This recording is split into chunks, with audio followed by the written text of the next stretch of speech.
Hello students, आज आम देखा एग्जाम पढ़ला भाया ज्योमेट्री किसी ऑब्जेक्टिव क्वेश्चंस उपर वीडियो भल लगे चैनल को सब्सक्राइब करने को भूलिए ना।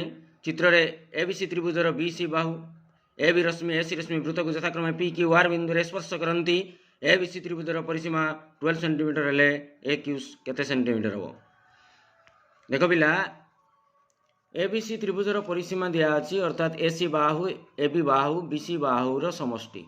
मात्र आम जानू गोटे वृत्तर बहिस्थ बिंदु वृत्त प्रति अंकित स्पर्शखंड द्वयर दैर्घ्य सामान। तेणु सी आर जहाँ सी पी ताहा बी क्यू जहाँ बी पी ताहा।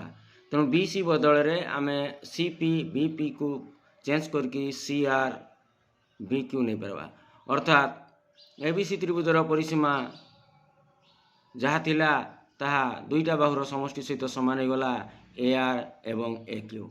अर्थात परिसीमा जदि 12 सेंटीमीटर है तेरे ए क्यू ए आर सामान, कारण बहिस्थ बिंदु वृत्त प्रति अंकित स्पर्शखंड दूर दैर्घ्य सामान। तेणु ए क्यू इक्वल टू 12 अधा केते हो पिला 6 सेंटीमीटर। नेक्स्ट क्वेश्चन दत्त चित्र रे पी ए पी बी दुईटी स्पर्शखंड A P B angle 78 degree A X B कोण केते। तो ये एंगलटा देइछि 78 degree. O A व्यासार्ध P A स्पर्शक, तेणु स्पर्श बिंदु गाई व्यासार्ध स्पर्शक प्रति लंब ए 90 डिग्री से भली ओ बी पी 90 डिग्री।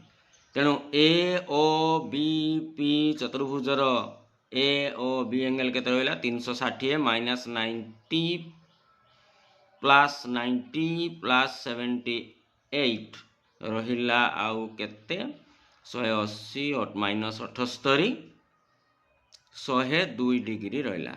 तो तार विपरीत चापांत लिखित कौन ए वाई बी 102 रो अधा केते हेबो ताले 51। पुनश्च ए वाई बी एक्स एक वृत्तांत लिखित चतुर्भुज। तेणु वृत्तांत लिखित चतुर्भुजर विपरीत कोण परस्पर परिपूरक। तेणु ये 51 डिग्री हेले जो मागिची आमर को ए एक्स बी कोणटा 180 माइनस 51 इक्वाल टू 129 डिग्री पिला 129। नेक्स्ट क्वेश्चन 8 सेंटीमीटर व्यासार्ध विशिष्ट एक वृत्त रे केंद्र ठारू आर बाय √2 सेंटीमीटर दूर में अवस्थित गोटे जिया तार दैर्घ्य केते हेबो। तो पिला गोटे वृत्तर 8 सेंटीमीटर तार देइछि कोण ना व्यासार्ध। तार गोटे जिया अच्छी केते दूरतार सेंटर रु ओ ए बी ओ ए गोटे व्यासार्ध ओ बी गोटे व्यासार्ध आर एक कनेका। ताले दूरता आम जानते सब लंब दूरता केते देला ना आर बाय √2। तेणु ए डी ए बी रो अधा हो।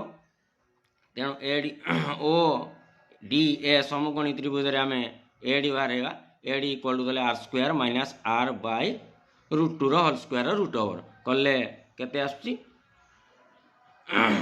Are by √2 are by √2। मात्र हमर जिआर दैर्घ्य डबल हो जिवो ए डी रो। तेणु गुणन 2 ताले केते आसी गला पिला √2 आर जिआर दैर्घ्य केते आसला √2 आर। नेक्स्ट क्वेश्चन गोटे बरक्षेत्र क्षेत्रफल 16 मीटर स्क्वायर है।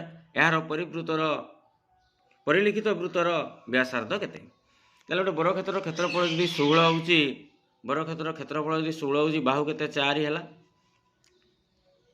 ताले वर्गचित्रर क्षेत्रफल देइतला बाहु पाइले आमे 4। यार कर्ण केते आसी गला 4√2 कारण एरा समकोणी त्रिभुज हो गला। समकोणी त्रिभुजर समकोणी समद्वि बाहु त्रिभुजर कर्ण इक्वल टू बाहु इंटू √2 4√2 हो गला 4√2 हो गला कर्ण। 4√2 कर्णटा वृत्तर कौन व्यास। तेणु वृत्तर व्यास जदि 4√2 होउची तार व्यासार्ध केते हो बाय 2 होबो ताले 2√2। Then next question cos square 13 minus sin square 77 equal to how much. तो sin स्क्वायर 77 को भांगी दे पारबा sin स्क्वायर 90 माइनस 13। तो sin 90 माइनस थीटा cos थीटा ताले हे गला एटा cos square 13 minus cos square 13 equal to 0। Next cos 1 degree plus 2 degree plus 3 degree plus dot dot dot plus 9 degree how much.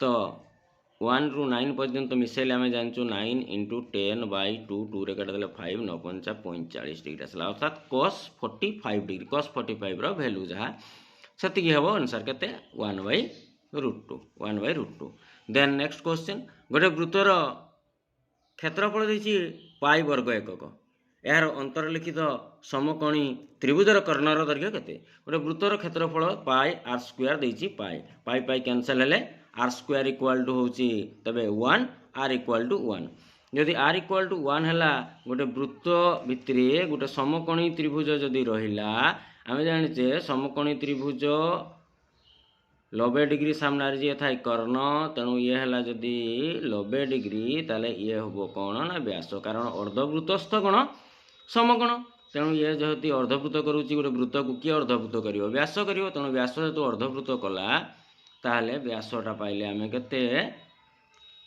मागिची कर्ण कर्णटा ताहले केते ना आरटा यदि 1 एकक ताहले व्यास केते हो 2r 2r हेले 2 × 1 2 एकक थैंक यू पुणी देखा परवर्ती वीडियो।